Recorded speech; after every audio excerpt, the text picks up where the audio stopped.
trazido para nós uma série de conteúdos que normalmente não fazem parte do nosso dia a dia. Nós, brasileiros, consumimos muito pouca arte. A gente mal consome literatura. Saiu recentemente a lista dos 10 livros mais lidos pelos brasileiros na última década. 6 foram livros escritos por padres ou pastores, na categoria de autoajuda. Aí tem o Pequeno Príncipe, tem 50 Tons de Cinza. Quer dizer, nem literatura a gente consome. Quem dirá pintura, escultura, arquitetura, teatro. Então, o Enem trouxe tudo isso para a sua prova. Quando o Enem traz isso para a prova, o Enem traz isso para a sala de aula. Então, é uma das grandes novidades positivas do Enem. E aí nós vamos começar opondo dois conceitos básicos: a arte figurativa e a arte abstrata. Qual é a diferença? Quando é que uma obra de arte, quando é que uma pintura é figurativa?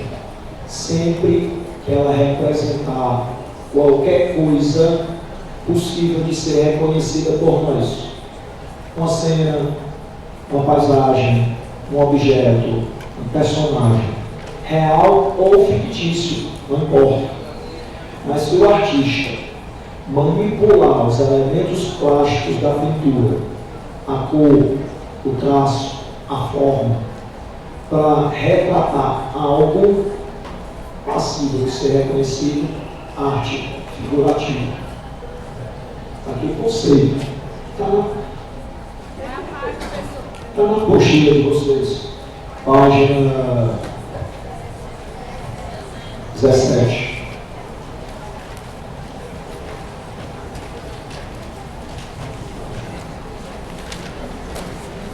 E aí veja, arte figurativa, tipo de arte que se desenvolve principalmente na pintura e na representação de seres ou objetos em suas formas reconhecíveis para aqueles que as olham.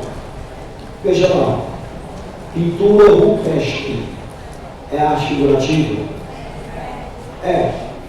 Quando os nossos antepassados, há 12 mil, 15 mil anos, começaram a pintar nas paredes, o que eles pintavam?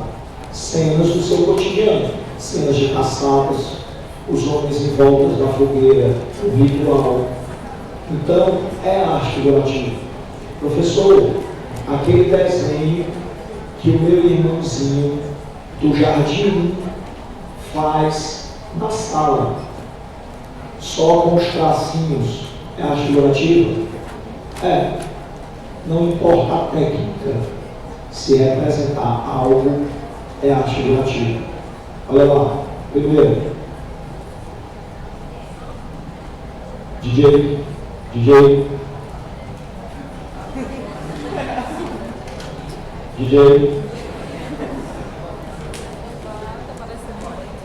dá um enter.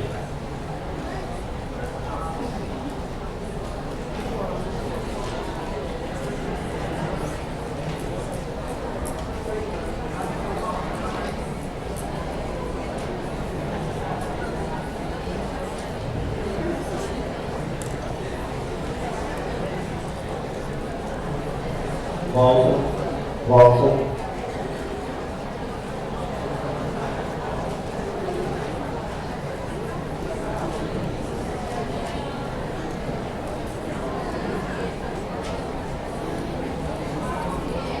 O que eu...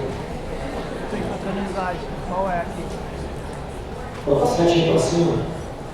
Não, o slide, tá aqui.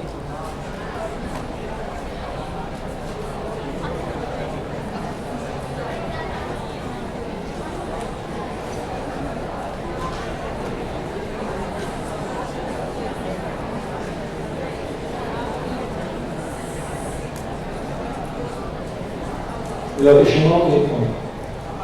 Mas não aí. alguém para dar uma palavra ali.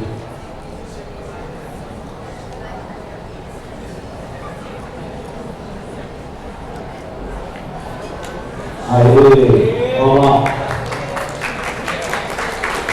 Veja lá. Essa pintura é uma pintura barroca. Ela é do século XVII. É arte figurativa?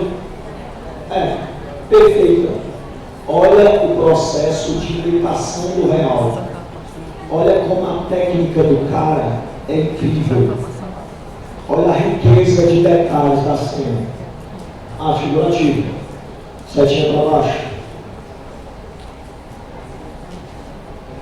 Acho que foi demais aí. Sobe. É a primeira. Pronto, vai. Beleza. É arte figurativa. Você percebe como essa técnica é muito diferente do anterior. A obra anterior é do século XVII. Essa obra é do século XX. As técnicas são muito diferentes. Mas mesmo assim, eu tenho um campo de trigo, eu tenho pássaros voando no céu, eu tenho uma lua, eu tenho uma estrada, então eu tenho uma paisagem. Não importa a técnica, se representou algo passível de ser reconhecido, arte figurativa. Próximo.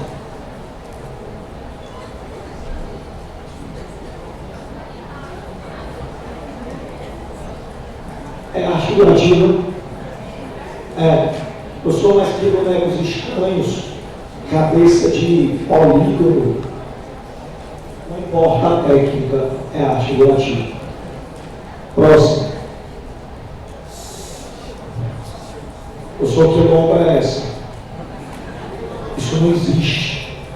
Não importa. A arte me permite criar novos mundos.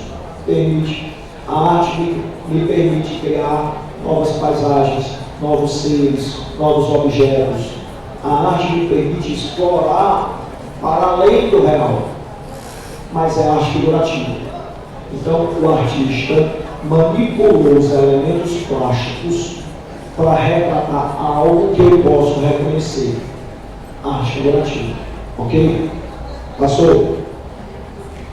Agora vamos para a arte abstrata.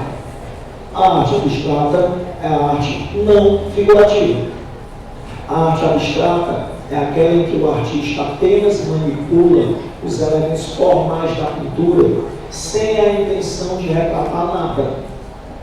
Olha lá. Volta. Aí. A arte abstrata tende a suprimir toda a relação entre a realidade e o quadro, entre as linhas e os planos, as cores e a significação que esses elementos podem sugerir a espírito. Quando a significação de um quadro depende essencialmente da cor e da forma, quando o pintor rompe os últimos laços que ligam a sua obra à realidade visível, ela passa a ser abstrata. Olha a primeira obra de arte abstrata. Próximo. Aí. Essa é aquela que é considerada a primeira arte abstrata do século XX. Foi pintada em 1910 pelo Wassily Kandinsky. Veja, ele tentou retratar um objeto, uma cena, uma paisagem, um personagem. Ah, professor, se eu fico trabalhando muito tempo, eu vejo um ornitorrinco. É obra. Tem nada aí, nada. Você pode olhar 10 horas, você não vai ver nada aí. Porque o objetivo não é retratar nada. Professor, qual é o objetivo? É usar as cores, as formas, os traços, de modo a despertar sensações ou sentimentos. Você pode não gostar, eu não gosto. Eu, particularmente, não sou fã da arte abstrata. Certo? Há só um tipo de abstracionismo? Não, há vários. Assim como há vários tipos de arte figurativa, assim como há várias escolas dentro da figuração, há vários abstracionismos. Há o do Kandinsky, há esse aqui também, ó. Próximo. Esse cara é o Jackson Pollock. É o pintor abstrato mais famoso do século passado. Ele começou a desenvolver a sua técnica na década de 50 do século passado. O que ele fazia? Ele colocava a tela no chão e ele não saía pintando a tela, ele saía gotejando a tinta na tela, no que ele chama de pintura de ação gestual. Olha outra fotografia dele trabalhando. Próximo.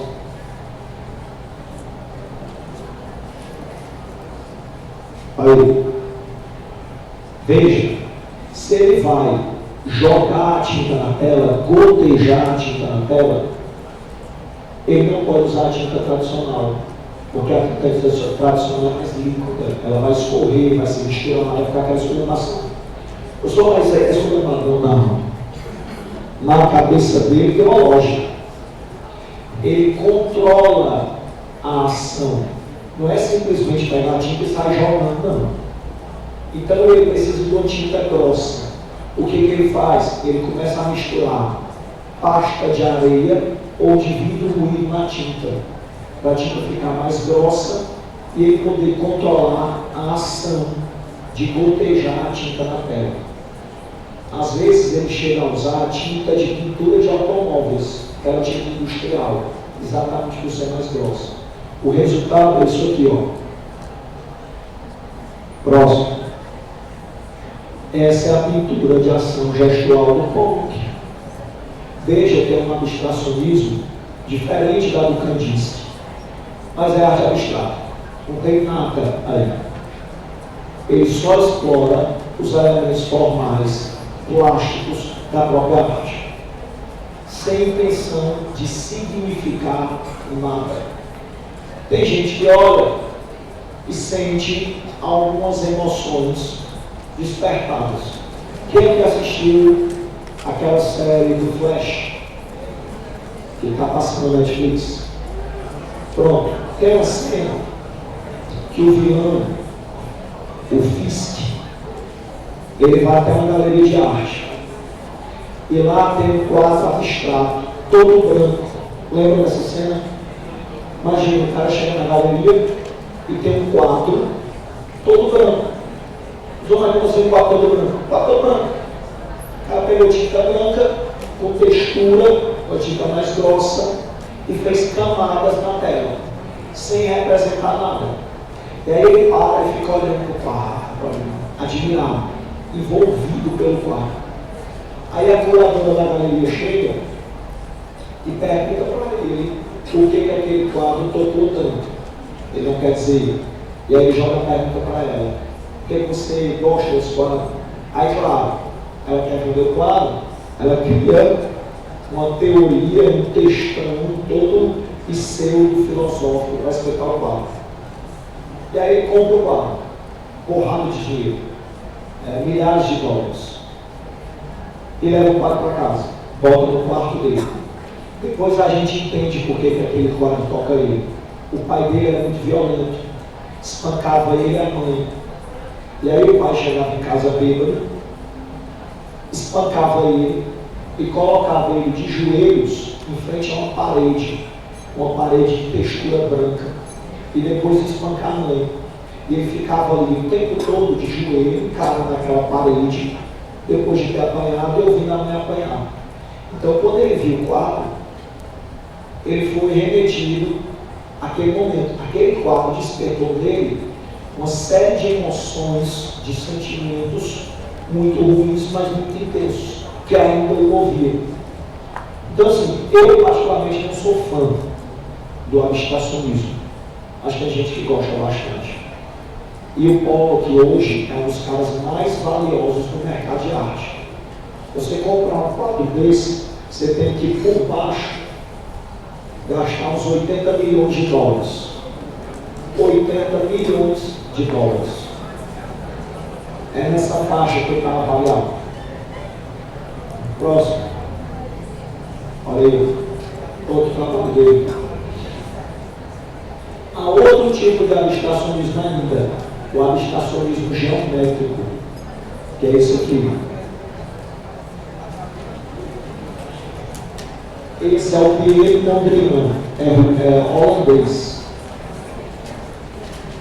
Lembra daqueles bonequinhos da cabeça quadrada? Aquilo é cubismo. Vamos já falar do cubismo. O Picasso pega a forma geométrica para montar uma coisa. O Mondrian pega a forma geométrica só pela forma geométrica. Isso aqui é arte abstrata. Ele não usou a geometria para compor uma realidade, para figurar algo. Ele usou a geometria como elemento formal. Ponto. É outro tipo de abstracionismo. Eu gosto menos ainda. Entre o Paulo e o Mondrian, eu fico com o Paulo. Próximo.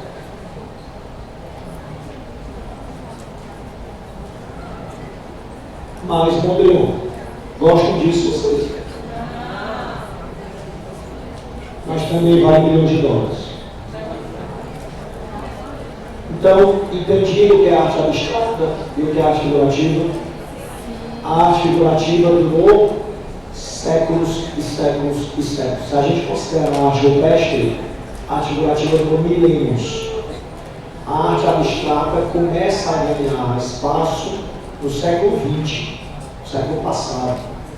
Então, tem aí 100 anos que o abstracionismo surgiu. Até então, só figurativo. A arte conceitual. O modernismo trouxe um espírito bem experimentalista.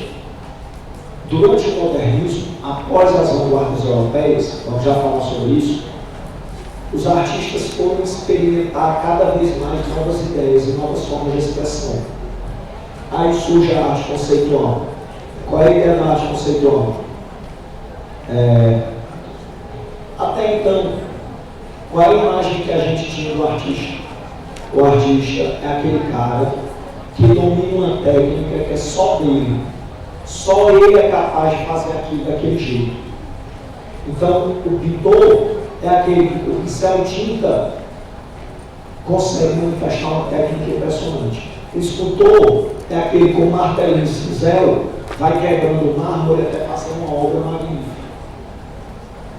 Aí vem o pessoal da arte conceitual e diz o seguinte: para eu ser artista, eu não preciso dominar uma técnica, basta eu dominar um conceito, basta eu ter uma ideia. A arte, ela se concentra no conceito, na linguagem. Então eu posso ser artista mesmo sem saber dominar uma técnica. Professor, isso é possível? Por exemplo,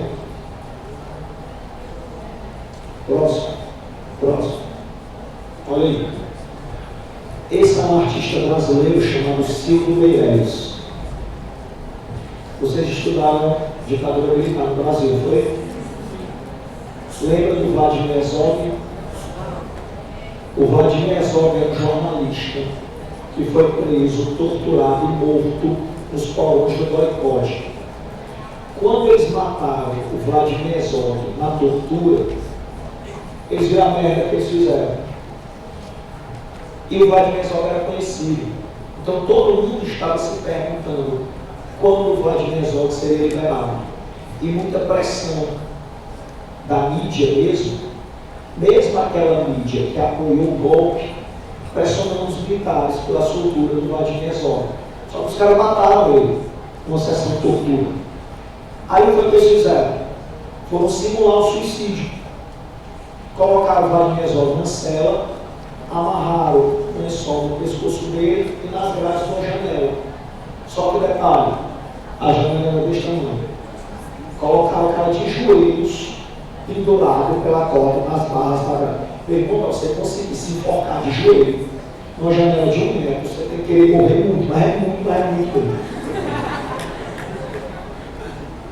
Então, assim, foi a coisa mais desavergonhada. Ficou claro para todo mundo, quando a foto veio a público, que eles mataram o Vladimir Herzog e, pior, simularam o suicídio do cara. Então, foi um dos momentos muito tensos da ditadura. em que a violência e a opressão dos militares ficou exposta para quem quisesse ver. Até para quem não queria ver e fechava os olhos. Aí o Ciro Meirelles pega uma cédula de um cruzeiro, manda fazer um carimbo com a frase "quem matou resolve", sai carimbando as cédulas e distribuindo. Isso é ou não uma provocação à ditadura? Isso é ou não um ato considerado subversivo? É. E a arte tem esse papel também, de provocar, de questionar, de fazer denúncia social. Agora veja, ele precisou dominar uma técnica para fazer isso. Qualquer um pode ir numa loja, encomendar o carimbo com a frase, pegar uma cédula de dinheiro e sair distribuindo. Não é a técnica que se destaca, é a ideia, é o conceito por trás da obra. É o que ela representa, não a materialidade dela. Aí a coisa fica muito interessante. Vocês lembram do Amarildo? Lembram? O Amarildo, se eu não me engano, ele era assistente de pedreiro. Mas enfim, ele morava numa favela no Rio de Janeiro e foi confundido com um traficante. E sumiu. Os policiais o prenderam e ele sumiu. Então voltou para casa. Quando perguntados, os policiais disseram que não, perceberam que havia tido engano e soltaram o Amarildo. Só que o Amarildo não voltava para casa. E não voltava. Sumiu o Amarildo. Quando foram investigados, descobriram câmeras que mostravam o Amarildo sendo colocado na viatura, e a viatura, pelo sistema de localização da patrulha, foi longe da área de atuação dela, no terreno baldio. Então, tudo indica o quê? Que os policiais mataram o Amarildo e deram fim ao corpo. E até hoje não acharam o Amarildo. Aí um artista carioca mandou fazer um carimbo com a frase "onde está o Amarildo?" e saiu carimbando estrelas de R$2. Ele atualizou a ideia do Ciro Meirelles, estabelecendo uma intertextualidade. Então isso é arte conceitual. Não importa a técnica, não importa a execução, importa a ideia por trás da obra e o que ela representa. Quem é um grande nome da arte conceitual brasileira é um rapaz chamado Hélio de Sica. Já ouviram falar? O Hélio de Sica é um dos criadores do tropicalismo. Ele morreu, a obra dele ficou sob a responsabilidade da irmã. E a irmã tinha um galpão onde guardava a obra dele. E esse galpão pegou fogo. 80% da obra dele de Sica foi consumida pelo fogo. Os 20% que escaparam é porque estavam em museus espalhados no mundo. Inclusive no MoMA, Museu de Arte Moderna em Nova York. Aí você pensa, professor, então nós ficamos privados de 80% da obra de Hélio de Sica? Não. Direção ao Unifor trouxe lá para Fortaleza uma exposição de obras de Hélio de Sica. Mas como assim, professor, não pegou fogo? A maior parte da obra dele é conceitual.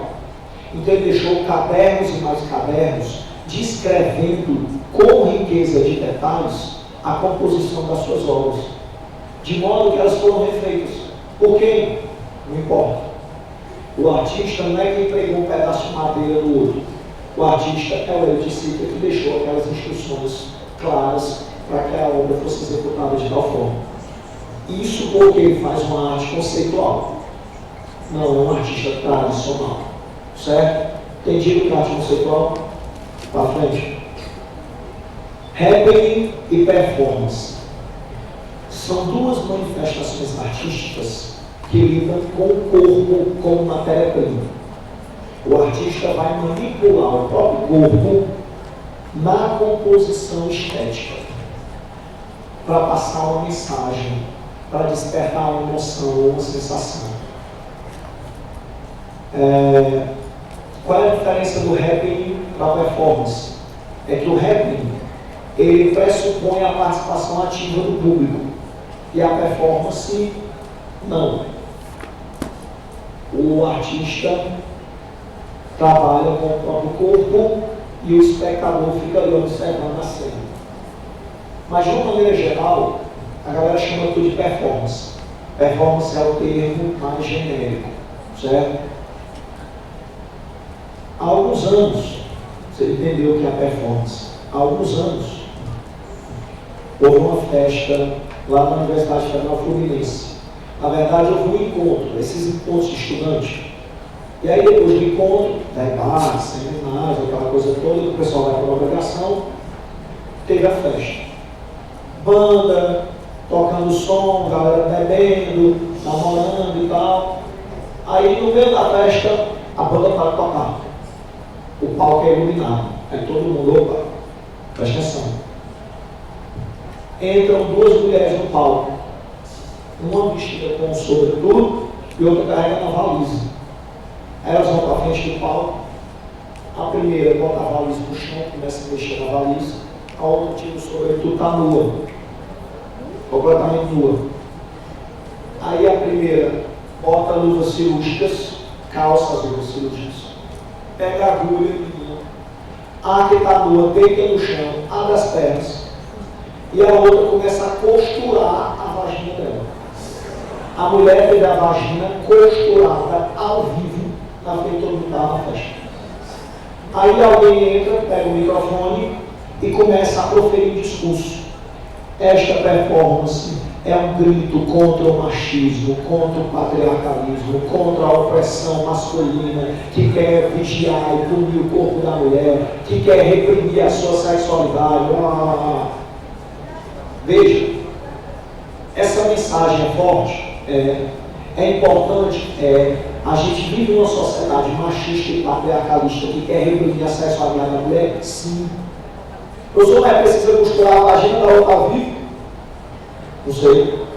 Você pode achar de mau gosto, você pode não gostar, mas você pode impor limite à arte? Não. A arte, ou você gosta ou você não gosta, ou você consome ou você não consome. Mas eu não posso impor um limite à arte. Então, isso é uma performance. O que essas mulheres fizeram neste palco foi uma performance. Outra performance famosa, um artista russo, nos 100 anos da Revolução, 100 anos da Polícia Militar Russa. A Polícia Militar Russa completava 100 anos.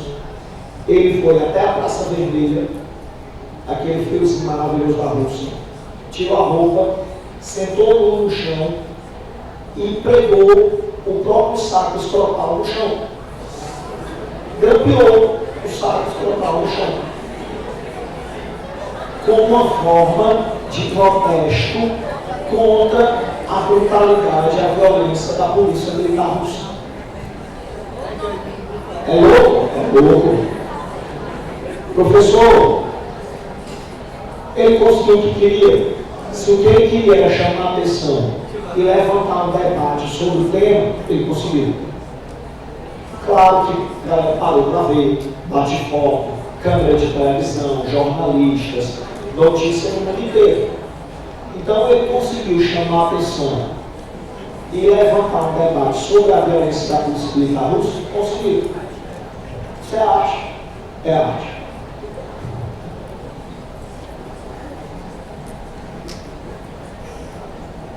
É aquela história, né? Hoje em dia, tudo pode ser arte. Quem é que... A quem a gente deve isso? Ao dadaísmo. A gente vai já falar do dadaísmo. E o dadaísmo gerou essa revolução. Antes do dadaísmo, tinha lógica. Eu dizer isso é arte, isso não é arte. Depois do dadaísmo, tudo pode ser arte. Não há mais limite para o artista. Quem trouxe isso foi o modernismo, foram as vanguardas europeias. Vocês têm um conceito de performance aí. Eu estou explicando, em vez de ficar lendo o conceito, para a gente ganhar tempo, certo? Mas vocês têm os conceitos aí na apostila. Vamos lá. Essa é a Marina Abramovic. Ela faz performance. Ela é a artista desse ramo mais famosa no mundo. E recentemente, o MoMA, Museu de Arte Moderna de Nova York, fez uma exposição retrospectiva sobre toda a carreira da Marina Abramovic. Uma exposição toda em homenagem a ela. Aí você pergunta, mas professor, se ela faz performance, se ela trabalha com o próprio corpo, ela foi refazer todas as performances que ela fez desde muito nova? Não. Você ia ver o quê? Fotografias e vídeos das performances. As performances normalmente são filmadas ou fotografadas, e o cara não precisa passar o resto da vida fazendo aquela mesma performance. Na exposição, o vídeo é exposto. Você vai para o museu ver o vídeo daquela exposição, daquela performance na Marina de 1970. Só que ela resolveu fazer uma performance nova para marcar aquele momento. Ela chegou para o curador do museu, o cara que organizava a exposição dele, e disse: ó, eu tive uma ideia para uma nova exposição. Claro, Marina, o que máximo tem que você precisa? Uma sala vazia, com uma mesa e 2 cadeiras. Só isso, só isso. Aí me expliquei como é a performance. Eu vou sentar na cadeira, vou deixar outra cadeira livre para quem quiser sentar. Certo, é a pessoa que sentar, vai ficar olhando para a minha cara. E depois nada. A pessoa vai ser convidada a sentar e ficar olhando para a minha cara. Por quanto tempo, Marina? Quanto ele quiser. Se a pessoa quiser sentar e ficar 2 minutos, a pessoa senta e fica 2 minutos. Se a pessoa quiser sentar e ficar 5 horas, ela senta e fica 5 horas. Aí, Marina, quem é que vai querer pegar uma fila, pagar o ingresso, pegar uma fila, para sentar na cadeira para ficar olhando para a sua cara? Não tentar, né? Galera, não deu para quem quis. Filas e filas e filas. Foi um dos recordes de visitação do MoMA, a exposição da Marina Abramovic. A galera passou horas na fila para sentar nessa. Volta, nossa calma. Quando vou passar, eu te aviso. A galera passou horas sentada nessa cadeira, nessa fila, esperando para sentar nessa cadeira lá na cara dela. Então, abri o museu, ela sentava, eu estava na fila do lado, baixava a cabeça. Aí, abriu a exposição. O cara entra, senta, fica o tempo que quer. Quando o cara senta, ela levanta a cabeça e cai. Impassível, olha de paisagem. E aí a pessoa fica lá quando ela aguentar. É fácil você ficar encarando alguém? A maioria vira o rosto muito rápido. Se você encarar alguém conhecido não é fácil, imagina desconhecido. Então parece uma coisa muito besta, mas as reações foram as mais diversas possíveis. Teve gente que sentou, olhou para ela, começou a chegar, se levantou, ficou parecido na cadeira. Teve gente que passou horas sentada na cadeira, olhando para ela. Sério. Teve gente que chorou olhando para ela. Sabe-se lá que de pensamento, sentimento, aquele ela despertou, mas o fato é que foi um sucesso. E aí, quando a Marina Abramovic começou as suas performances, ela começou com um rapaz e os dois acabaram namorando e casando. Olha uma das primeiras performances da história feita por eles dois. Próximo. Eu não me lembro, infelizmente, o nome dele. É um nome muito estranho. Não veio no arquivo hoje. Está ali a Marina Abramovic e seu parceiro, bem novinhos, começando a ideia da performance. Eles foram para a porta de um prédio comercial, peladões, ficaram lá, um em cada lado da porta. Nós sentasse, a gente tinha que estar roçando pelos peladões. E eles ficaram horas parados na porta, e a galera que entrando tinha que roçar. Imagina o dilema, né? O cara vem entrando pelo mundo, a mulher pelada na porta. Opa, vou roçar aqui na mulher, claro. Mas, do outro lado, olha a cara de constrangimento. Horas em pé, nus, fazendo essa performance. E aí eles foram, esses caras, eles dois, esse casal, transformaram a arte da performance, deram cara à arte da performance. Só que, depois de 20 anos trabalhando juntos e casados, parece que ele traiu ela.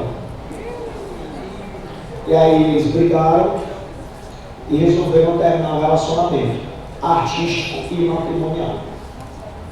Resolveram se separar definitivamente. E para encerrar o relacionamento, eles resolveram fazer uma última performance juntos.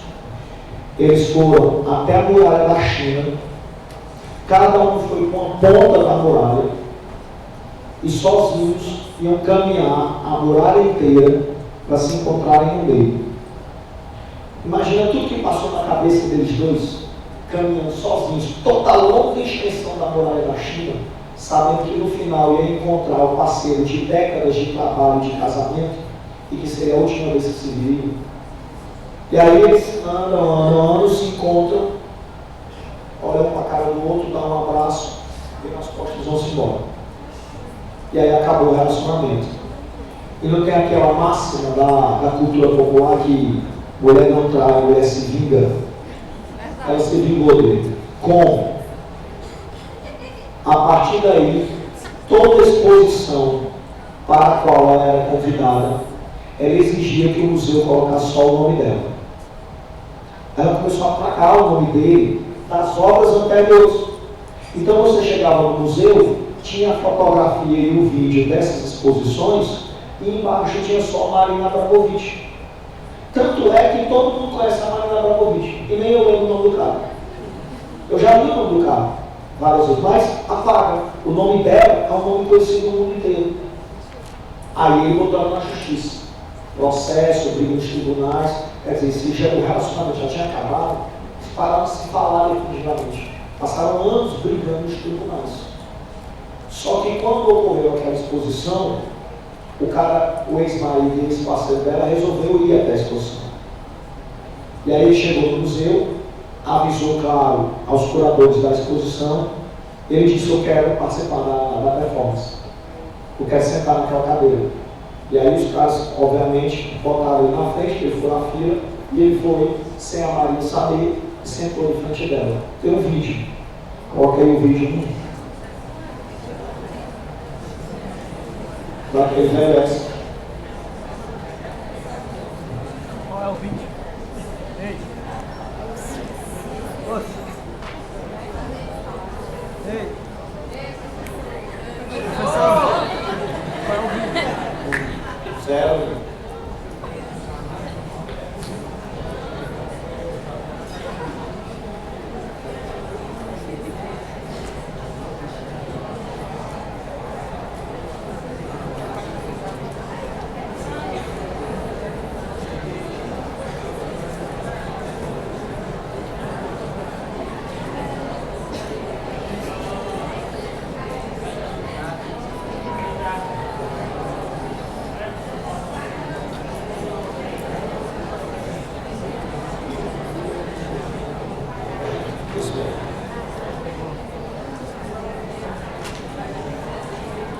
Deixa eu me dar uma olhada para colocar no vídeo. Para colocar no vídeo. Não sei. Passar automático.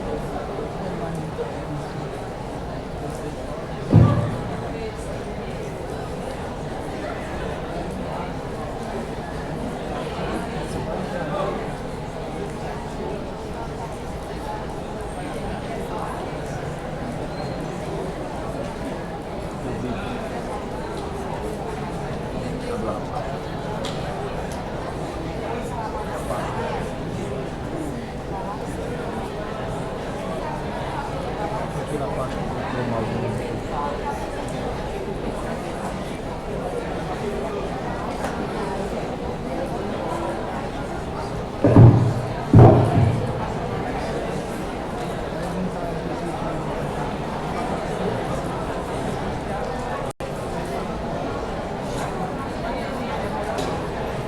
Toda vez que dá isso, a fonte.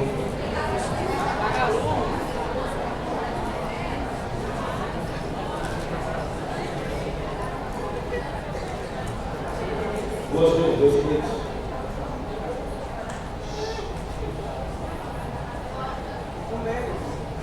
Dá para desligar a luz aqui na frente?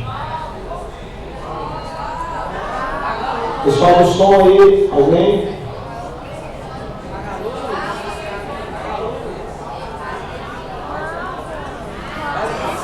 Primeiro não vai ligar agora, então não vai adiantar. Só desligar a luz aqui na frente rapidinho.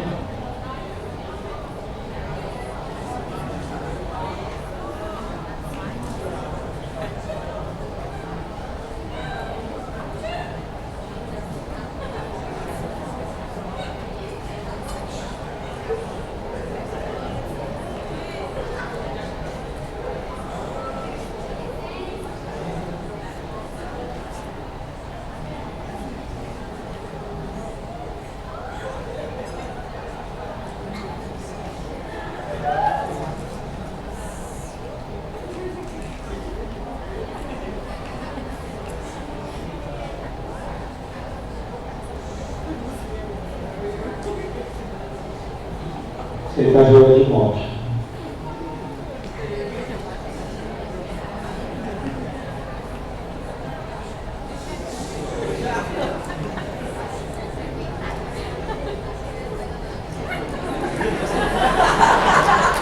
E ela com a cara de paisagem. Não importa quem sente, ela com a mesma cara.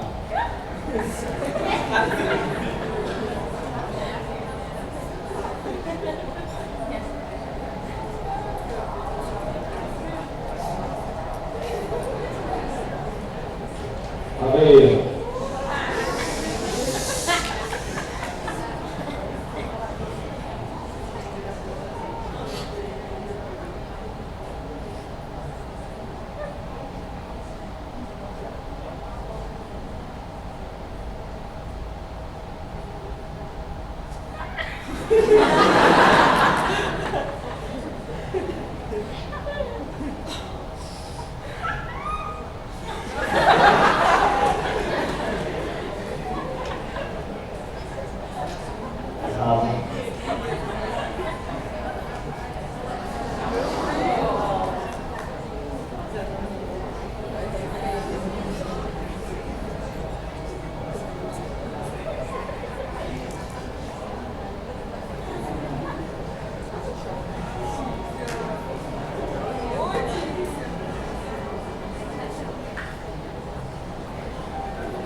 Agora engole o choro que tem um bocado de gente na fila.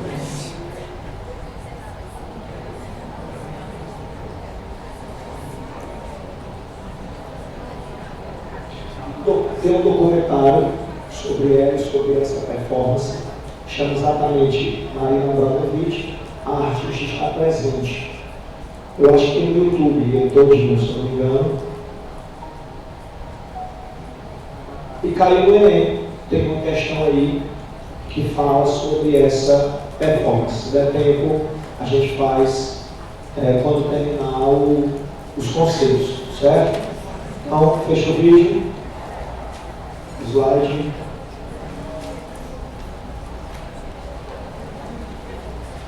Melhor fechar lá o vídeo, né?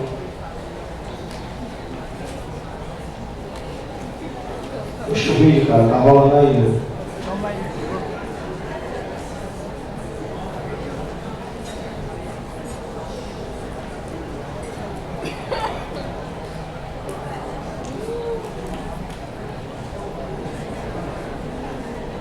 Duplicar.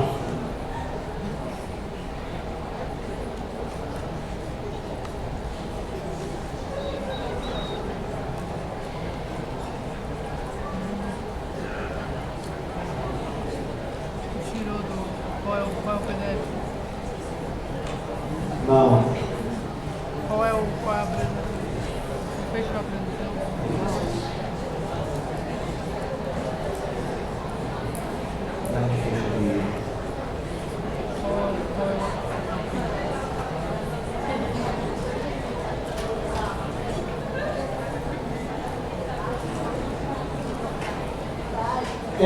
Abaixo.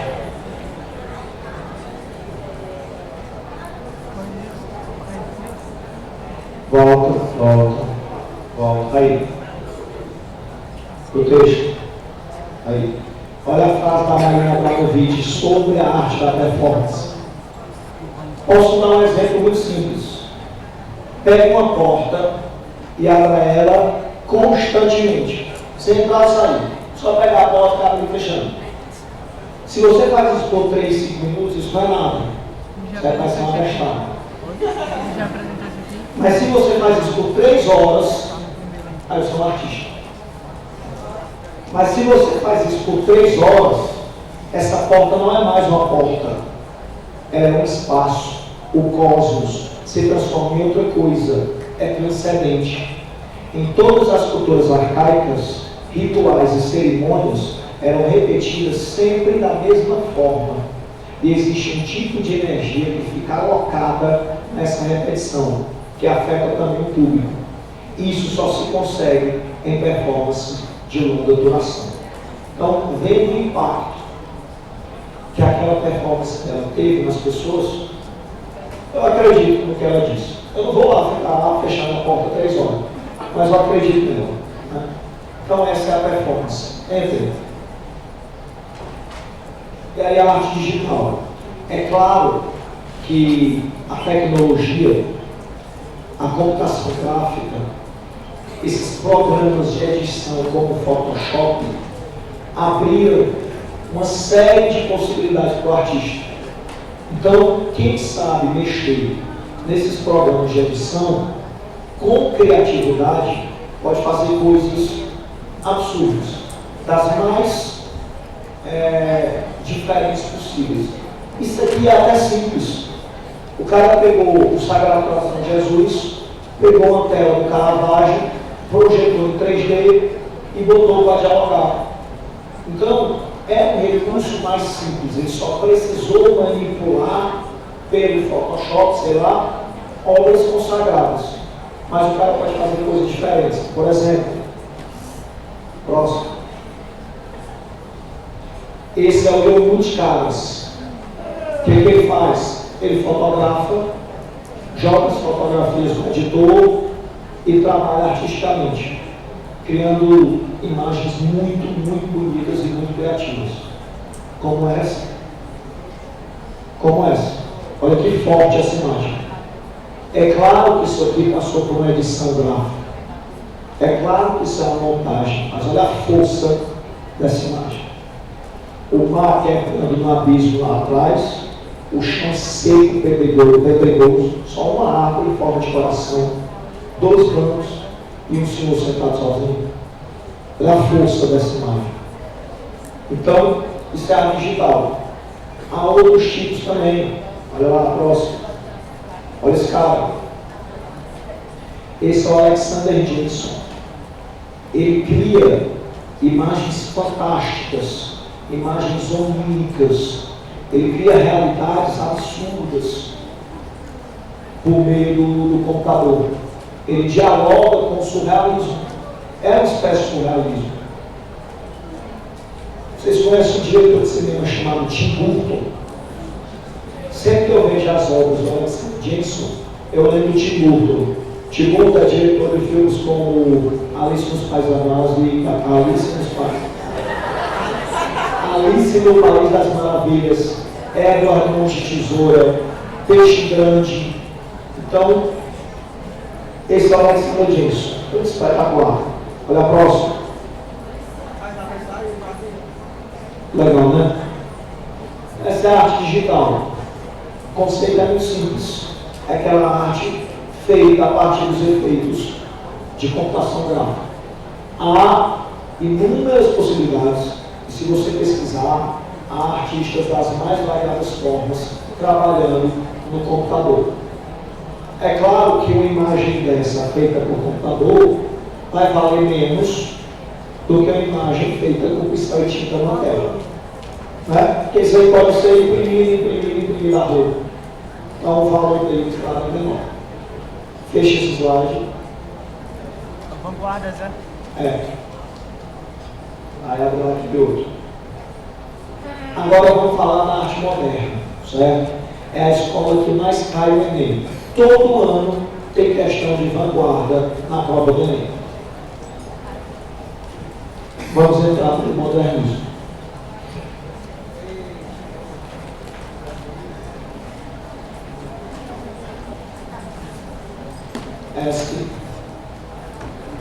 Esta.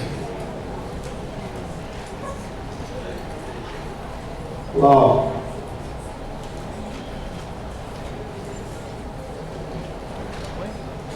Cria o dedo aqui.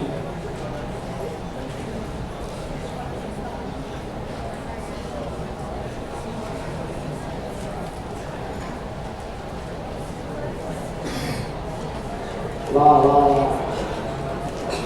Aí, do outro.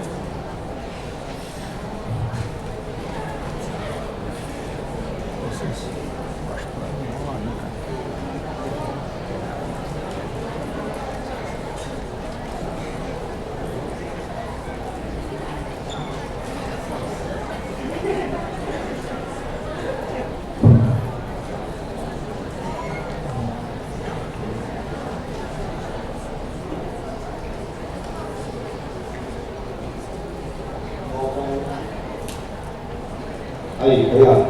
Olha lá. Essa pintura espetacular, obra-prima da história da arte, vocês vão ver quando vocês forem ao Museu do Vaticano, certo? Quando vocês forem ao Museu do Vaticano, não saiam de lá sem ver a Escola de Atenas do Rafael Sanzio. Ela fica pouco antes da Capela Sistina. Acho que tem gente que vai direto para a Capela Sistina e não passa por aqui. Não façam isso. Viu? Se você observar, isso aqui é um mural, é um afresco. O que é um afresco? É aquela tela que o cara passa a massa na parede e pinta na massa ainda molhada. Quando a massa seca, a pintura fica na parede. Veja que tem a porta. Você vê que no corredor entrou a pintura tal, ao seu lado esquerdo. Essa pintura é uma das obras-primas do Renascimento. Isso aqui é século XV. Percebe a riqueza de detalhes? Veja, o artista, ao retratar a cena, ele usou um traço bem fino e detalhista. Ele procurou retratar com precisão tudo: a roupa, a fisionomia, os objetos, as esculturas, os arcos, enfim, o artista foi preciso na captação da realidade. Olha a próxima. Essa a gente já viu. Mesma coisa, isso aqui é barroco, é um século depois, isso aqui é século XVI. É outra escola. Mas o que eles têm em comum? O artista foi preciso, o artista foi detalhista, o artista captou a realidade num traço bem fino, com precisão. Próximo. Essa é do outro século. Isso aqui é o neoclassicismo, é outra escola, outro movimento.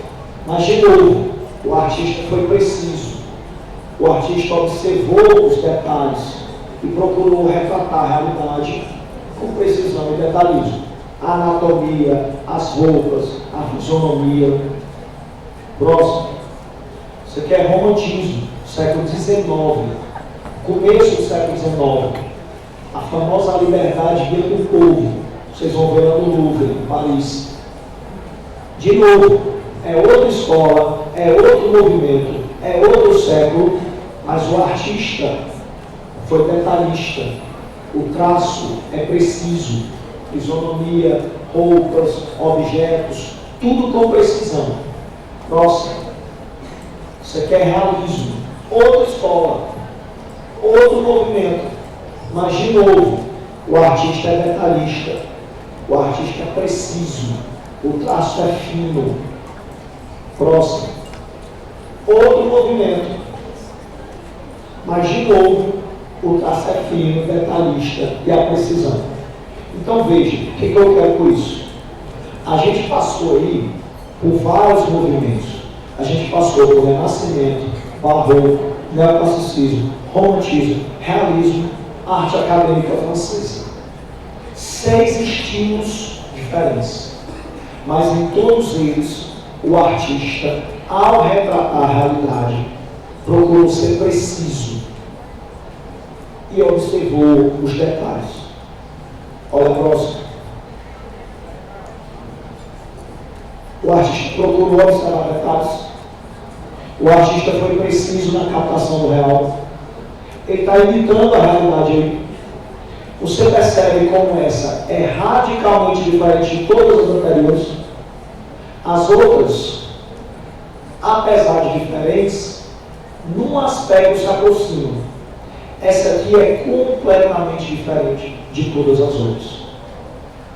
Nasceu a arte moderna. Isso aqui é o impressionismo. O impressionismo é contemporâneo da fotografia.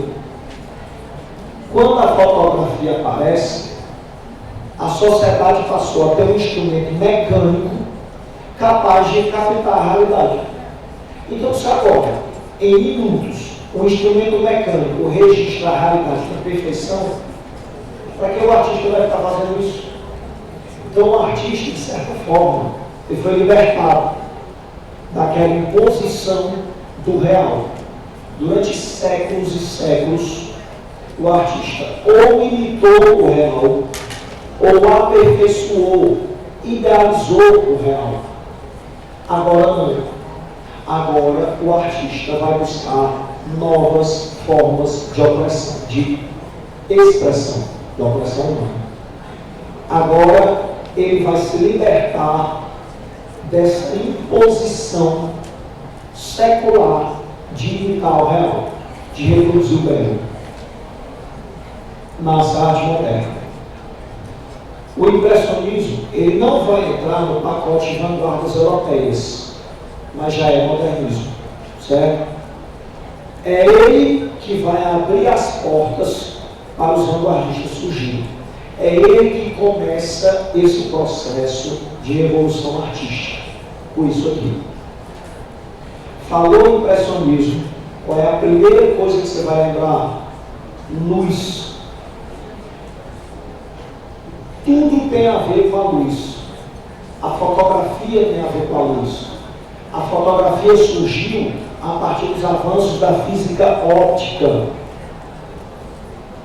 Eu lembro nas minhas primeiras aulas de física, no Nilo Velho, o professor me disse uma coisa que, a priori, naquele momento para mim não fez sentido. O professor chega para mim e diz o seguinte: queridos alunos, não existem cores. Não existe o amarelo, não existe o verde, não existe o azul, não existe o vermelho, não existe o preto. Então, como assim não existe? Estou vendo aqui. Não.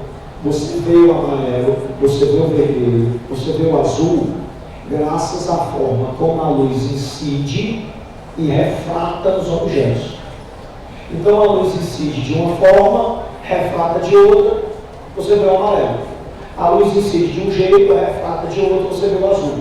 A luz incide no objeto, o objeto suga toda a luz, não refrata, é o preto. Então você vê a coisa preta, na verdade, porque o tecido absorveu toda a luz e não refratou nada. Não é assim? Faz muito tempo. Mas é assim funciona ainda. É. A imaginação, né? Não é imaginação.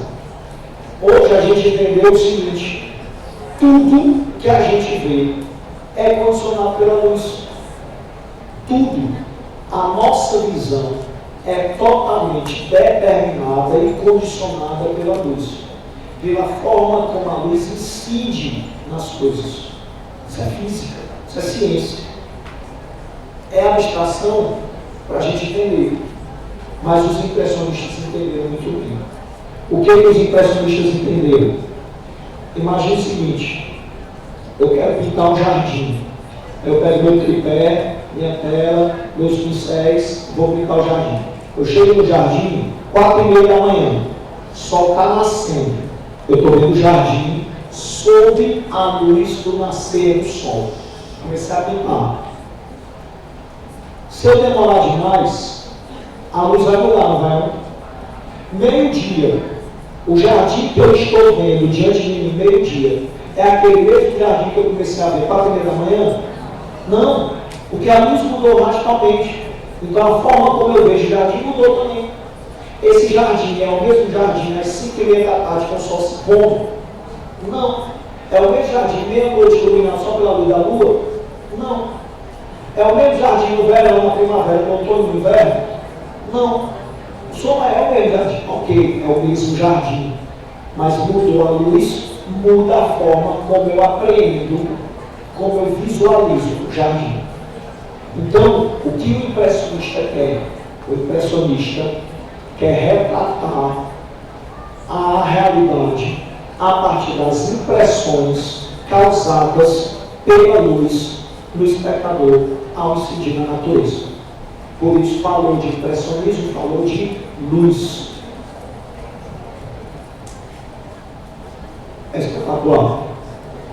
Tem alguém no som?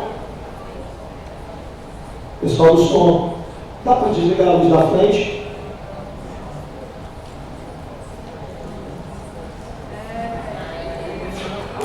É lindo, né? Olha que incrível. Ele não se preocupou com contorno. Ele não se preocupou com definição. Ele não se preocupou com o acabamento perfeito da obra, como todas aquelas anteriores se preocupavam. Ele não se preocupou em imitar o real. Ele se preocupou em captar a luminosidade da paisagem durante o nascer do sol. E ele fez isso com extrema competência. Veja que também é uma paisagem moderna. Você tem um lago, as balsinhas navegando, mas aqui, ó, são fábricas. São chaminés de fábricas soprando fumaça. Estão vendo? Mas no impressionismo, a realidade é apenas sugerida, porque o que ele quer é dar protagonismo à luz. Como a luz incide e que impressões ela causa em quem vê. Passou?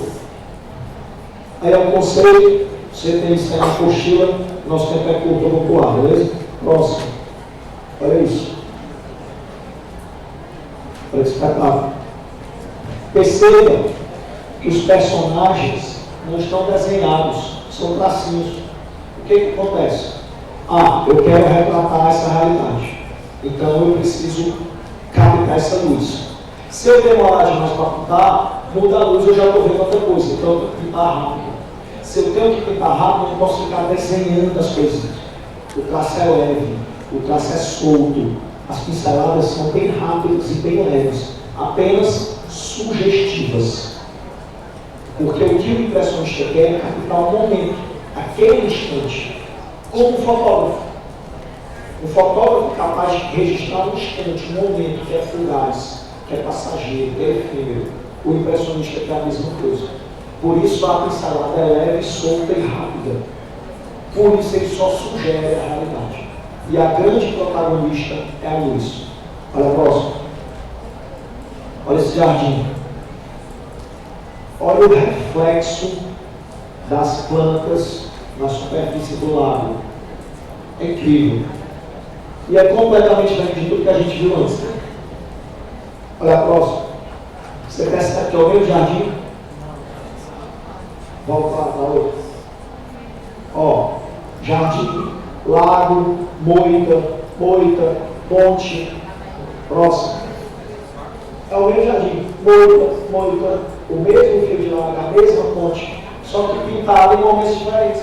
Se eu pinto a mesma cena em momentos diferentes, a impressão que eu tenho da cena é diferente. Porque a impressão que eu tenho das coisas é condicionada pela luz. Isso é um impressionismo. A principal preocupação dos pintores impressionistas era a captação momentânea da luz na atmosfera e a forma como ela influenciava a percepção das cores. São abolidos os contornos, a linha e a perspectiva, exceto aquela que fornecia a disposição da luz. Outra inovação trazida pelo impressionista, um artista clássico, tradicional, acadêmico, se ele queria um tom de azul claro, o que ele fazia? Ele pegava o azul, matriz, botava na paleta, pegava o branco, jogava em cima do azul, misturando, até encontrar a tonalidade azul claro que queria. O impressionista não faz isso. O impressionista não mistura cores na paleta. Ele usa sempre as cores puras na superfície do quadro. Então, se ele quer um azul claro, ele vai jogar o azul matriz e em cima do azul matriz as pinceladas de branco, que vão se fundir na tela, criando a tonalidade de cor que ele quer que você enxergue. Cara entende de projeção de cores como só o físico entende. Como nós, pobres mortais, não somos capazes de entender. Próximo. Aí o impressionismo abre o caminho. Abre o caminho para os vanguardistas. E as vanguardas europeias começam a aparecer no início do século XX. Eu não coloquei as vanguardas aqui em ordem cronológica, certo? A gente vai começar pelo cubismo porque é a mais importante. Não seja mais importante, mas é que o Enem mais gosta. Então, morre de cair cubismo na prova do Enem. O que o cubista quer? O cubista, ele quer retratar a realidade a partir de múltiplos pontos de vista simultaneamente. Para ele retratar a mesma realidade a partir de múltiplos pontos de vista ao mesmo tempo, ele precisa fragmentar a realidade. E nesse processo de fragmentação do real, ele geometriza a forma. Ele usa formas geométricas. Por isso o nome cubismo. Olha o primeiro quadro cubista da história. Próximo.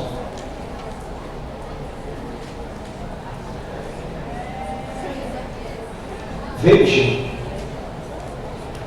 Esse propõe o ideal real, nenhuma passou longe. Em vez de ele representar a mulher de forma naturalista, com as suas curvas, ele volumetrizou as personagens. Veja que, usando os retos, estão muito mais presentes do que as curvas no corpo das mulheres, no rosto das mulheres. Olha os seios, olha a cintura. Então ele volumetrizou o corpo das mulheres, a realidade. Veja que não tem perspectiva, não tem profundidade. Os personagens estão todos no mesmo plano. Olha o rosto das duas da direita. Lembra o quê? O Picasso, ele bebeu em duas fontes para fazer isso aí. Na obra do precursor dele, o Cézanne, que foi o primeiro a volumetrizar as formas, e nas máscaras africanas. Você já viu uma máscara africana? Normalmente uma máscara africana é um polígono, né? E aí o que o cara faz na máscara africana? Ele não retrata os detalhes anatômicos do rosto. Ele reduz as coisas aos seus essenciais geométricos. Como assim, professor? O olho deixa de ter toda essa riqueza de detalhes e é uma bolinha, é uma esfera. O nariz é um triângulo. A boca ou é um retângulo ou é outra bolinha. Então, na máscara africana, o cara reduz os elementos anatômicos aos essenciais geométricos, sintetizando as formas. É o que o cubismo vai fazer. Você vai pensar no cubismo como um quebra-cabeça. Aí imagine um quebra-cabeça. Se eu tenho pedaços grandes, é fácil ou difícil eu montar o todo? Fácil. Quanto maior o pedaço, mais fácil eu montar o todo. Se eu tenho pedaços pequenos, é mais difícil eu montar o todo. Quanto menor o pedaço, mais difícil eu montar o todo. O cubismo nasceu. Aí o Picasso se empolgou. Aí o amigo dele, Braque, George Braque, se empolgou também. Aí eles começaram a pegar a realidade e quebrar, em pedaços bem pequenininhos. O resultado é isso ali, ó. Próximo.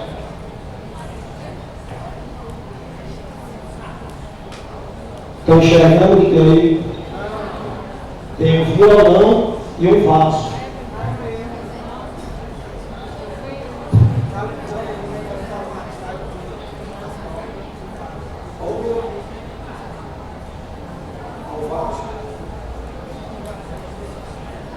Tem um violão e um vaso.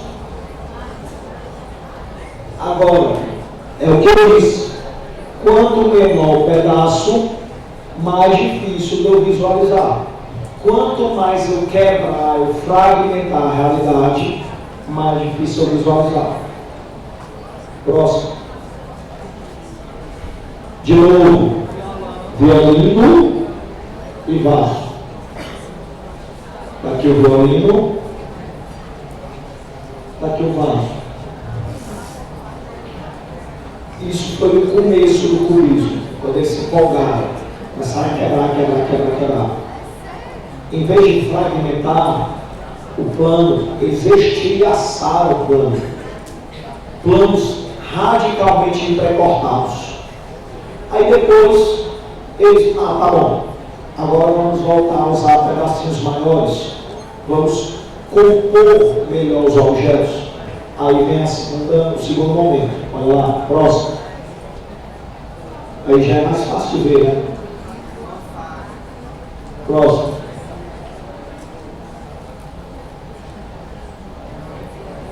Próximo. Olha os 3 músicos: flautista, violonista, tecladista e o cachorro de estimação. Ninguém vê o cachorro, mas ele está aqui. Olha o rabo, olha uma pata, outras patas, o focinho e a cabeça. Os outros aqui, cachorro estranho, tem um pedaço aqui, outro aqui, outro ali. Fragmentação da realidade. Ele não quer imitar a realidade. A realidade é fragmentada. Próximo. Esse quadro é de 1656. É barroco, Velázquez. O Picasso resolveu fazer uma homenagem e recriou esse quadro com a técnica cubista. Resultado. Próximo.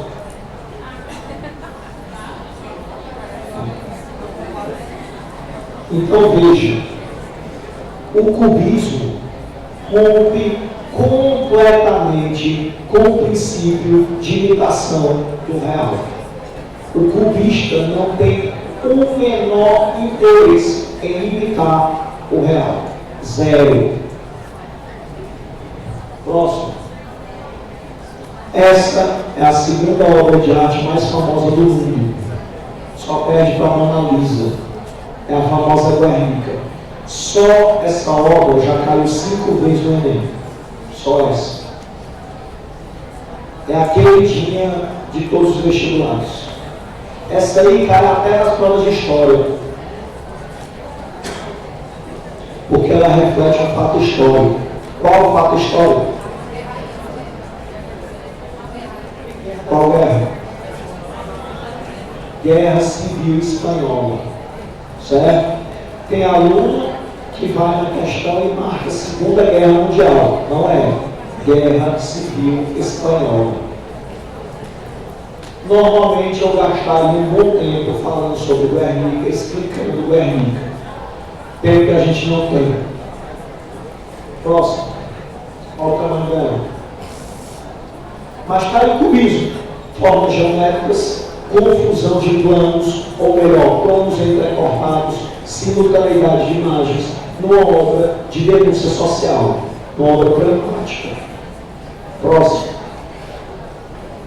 Expressões chaves quando se fala de cubismo.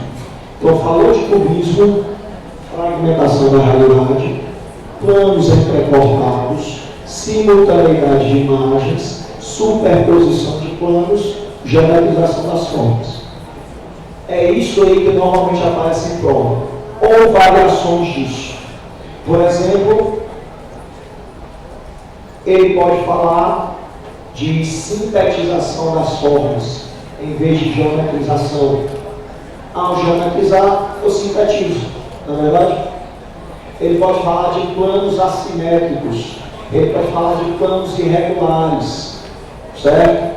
São expressões variáveis. Próximo. Futurismo. Galera, futurismo é muito simples. 2 coisas. O futurista, ele quer romper totalmente com o passado. Para ele, museus e bibliotecas deviam ser demolidas, abolidas, esquecidas. E o que ele quer é exaltar a modernidade. Os símbolos da modernidade. Professor, qual é os símbolos da modernidade no início do século XX? Automóvel, trem, avião, poste de luz elétrica, arranha-céu. Então, o que ele quer é retratar esses símbolos, louvar, exaltar esses símbolos. Ou então, captar no quadro a velocidade, o dinamismo do movimento. Desce, desce, desce. Aí, olha o quadro futurístico. É um avião, sobrevoando a céu. Só isso. símbolo do progresso, símbolo do avanço tecnológico, símbolo da modernidade. Aí o próximo. Só engrenagens de motor, engrenagens de uma máquina, símbolo da modernidade, símbolo do progresso. Próximo. Eu sou um cachorro. Não é um cachorro, não. É a carreira do cachorro. É o movimento do cachorro. Ele não retratou o cachorro. Ele retratou o movimento, a velocidade. A patinha mexendo, o rabinho balançando, corrente girando. Então, em muitos quadros, o futurista tenta captar o dinamismo, a velocidade, o movimento. Não é o objeto estático, é a forma plástica do movimento. Como aí, como a próxima. Ó. Como a próxima. Eu sou o que diabo é isso? Não estou entendendo nada. Isso aí é um automóvel. O nome do quadro é Dinamismo de um Automóvel. Mas veja, não é um automóvel parado, estacionado. Ou a roda girando nessa direção, ou a roda girando nessa direção. A ideia é o seguinte: o automóvel está em velocidade tão grande que quando eu vejo ele deformado por conta da velocidade. Então ele passa na minha frente a tanta velocidade que eu só vejo um borrão. Não é assim com o flash? O flash corre, eu só vejo um borrão vermelho atrás dele, se deslocando. Então o futurismo vai captar velocidade, dinamismo, certo? São as duas possibilidades. Ou o símbolo do progresso, ou a velocidade e dinamismo. Aqui ele fala duas coisas. Misturou. Tem um tempo ainda que eu acho que termina a aula. Próximo. Expressionismo. Se eu chegar aqui para vocês e disser, pessoal, desenhe para mim um jardim com uma casinha e uma família. Acho que todo mundo ia conseguir fazer. Com maior ou menor detalhes, mais ia. Eu ia fazer só um tracinho, uma bolinha, desenho minha família. Mas se eu chegar aqui e disser, pessoal, desenhe para mim o ciúme, desenhe para mim a melancolia, o desespero, a raiva, a angústia, a solidão, eu tenho certeza que um bocado de gente ia deixar o papel em branco. É isso que o expressionista quer. O expressionista, ele quer dar forma plástica aos sentimentos. Ele quer que você olhe para o quadro e visualize o sentimento retratado. Para fazer isso, ele usa cores muito intensas, muito vibrantes. Ele usa traços muito grossos. Você vê quando o pincel passou. Às vezes a tinta fica empastada. E ele usa a deformação da realidade. Olha lá, o impressionista sugere a realidade. O cubista fragmenta, geometriza a realidade. O expressionista deforma a realidade. Essa deformação da realidade serve para enfatizar o sentimento. Exemplo. Próximo. Esse é um quadro expressionista. Imagine que você bota esse quadro no seu quarto. Briga com o namorado, deita, olhando para esse quadro.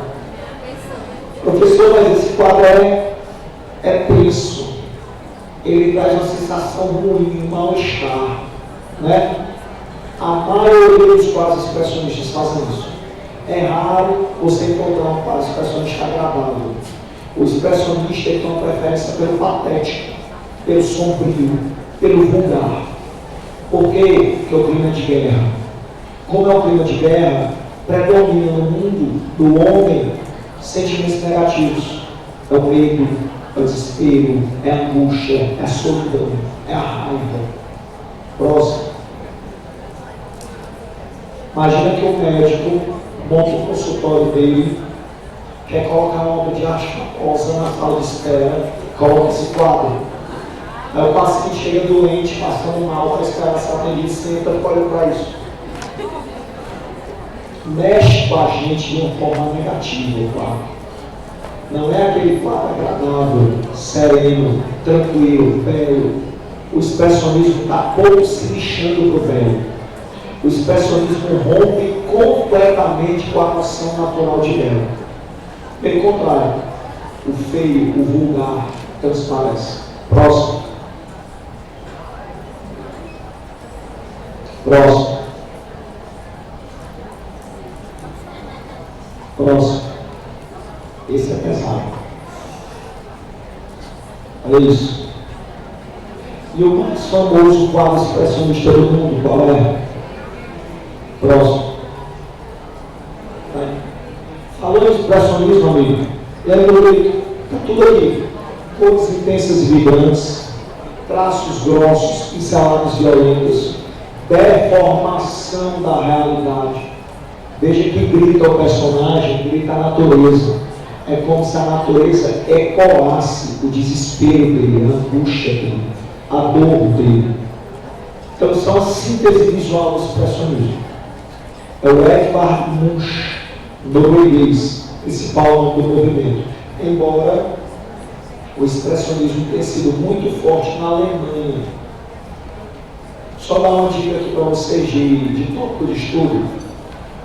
O modernismo no Brasil começa quando? Todo mundo lembra da Semana de Arte Moderna em 1922. Mas a Semana de Arte Moderna não foi a primeira grande manifestação de modernismo no Brasil. A primeira grande manifestação de modernismo no Brasil, a primeira a chamar a atenção do público na crítica, foi em 1917, com a exposição das telas da Anita Malfatti. E a Anita estudou na Alemanha. E os primeiros quadros da Anita, expostos em 1917, eram expressionistas. Eram quadros que traziam essa concepção. Por isso que incomodou tanto. E aí vai lembrar, nós estamos em 2017, portanto, 100 anos da exposição da Anita.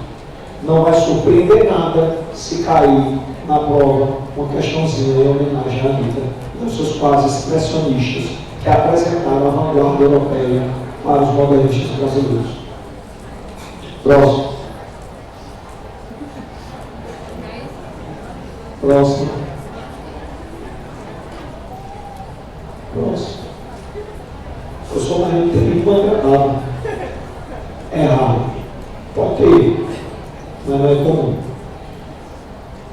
Galera, a gente ainda ia falar de surrealismo e dadaísmo. Muito legal, muito interessante. São duas das mais interessantes vanguardas. Mas nosso tempo acabou. Então, eu faço os exercícios só para eu corrigir um gabarito, só um. Vocês têm todos os blocos de exercícios, certo? Lá no final, tem assim, tarefa de casa, é o primeiro bloco. Ó, tem exercício de sala, é o primeiro bloco. Tá ok, gabarito. Aí tem exercício de casa, é o segundo bloco. A primeira questão, você vai mudar o gabarito aí, tem que ser, né? Página 29. 29. Onde tem exercício de casa, a primeira questão você vai colocar D. D de gasolina. E ele só colocou até a questão 10, são 12. Então coloquei o gabarito 11. 11 e tem A. E 12 e tem E. Certo? São os dois blocos de exercício. Ele chama de sala o primeiro, casa o segundo. O segundo, que é casa, tem 12. A questão 11 aí tem A, a questão 12 aí tem E. E a primeira você vai corrigir pela parte D. Certo? Tchau, tchau, bom final de semana, juízo, bom voto.